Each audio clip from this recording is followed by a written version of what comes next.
Climate ತುಂಬ chilled ಆಗಿದೆ ಅಲ್ವಾ. ಇಂಥ ಟೈಮಲ್ಲಿ ದೇಹವನ್ನು ಬೆಚ್ಚಗಿಡುವಂಥ ಹುರುಳಿಕಾಳು ಸಾಂಬಾರನ್ನ ಬಿಸಿ ಅನ್ನ ಮತ್ತು ತುಪ್ಪದ ಜೊತೆ ತಿಂತಾಯಿದ್ರೆ ರುಚಿನೇ ಮರೆಯೋಕ್ಕಾಗಲ್ಲ.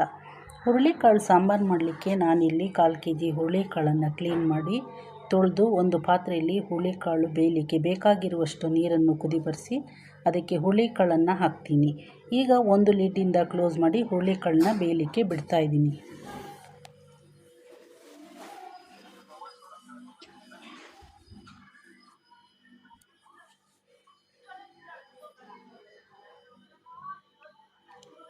ಈ ಕಡೆ ನಾನು ಒಂದು ಬಾಣಲೆಯಲ್ಲಿ ಸ್ವಲ್ಪ ಎಣ್ಣೆಯನ್ನು ಹಾಕಿ ಬಿಡಿಸಿಟ್ಟಿರುವಂಥ ಸಾಂಬಾರು ಈರುಳ್ಳಿ, ಬೆಳ್ಳುಳ್ಳಿ, ಹಸಿ ಶುಂಠಿ, ಚಕ್ಕೆ, ಲವಂಗವನ್ನು ಹಾಕಿ ಫ್ರೈ ಮಾಡಿ ಅದಕ್ಕೆ 2 ದೊಡ್ಡ ಟೊಮೊಟೊವನ್ನು ಹಾಕಿ ಫ್ರೈ ಮಾಡಿ ಚಿಕನ್ ಮಸಾಲ ಪೌಡ್ರನ್ನು ಹಾಕಿ ತೆಂಗಿನಕಾಯಿ ಮತ್ತು ಕೊತ್ತಂಬರಿ ಸೊಪ್ಪನ್ನು ಹಾಕಿ ಮಿಕ್ಸ್ ಮಾಡಿ ಇದು ತಣ್ಣಗಾದ ಮೇಲೆ ಗ್ರೈಂಡ್ ಮಾಡಿ ಮಸಾಲೆ ರೆಡಿ ಮಾಡ್ತೀನಿ. ಈ ಕಡೆ ನನಗೆ ಹುರುಳಿಕಾಳು ಚೆನ್ನಾಗಿ ಬೆಂದಿದೆ.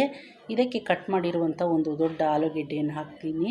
ರುಬ್ಬಿಟ್ಟಿರುವಂಥ ಮಸಾಲೆಯನ್ನು ಕೂಡ ಹಾಕಿ ಚೆನ್ನಾಗಿ ಮಿಕ್ಸ್ ಮಾಡಿ ಕುದಿಲಿಕ್ಕೆ ಬಿಡ್ತಾಯಿದ್ದೀನಿ. ಈಗ ರುಚಿಗೆ ಬೇಕಾಗಿರುವಷ್ಟು ಕಲ್ಲುಪ್ಪನ್ನು ಕೂಡ ಹಾಕ್ತಾಯಿದ್ದೀನಿ.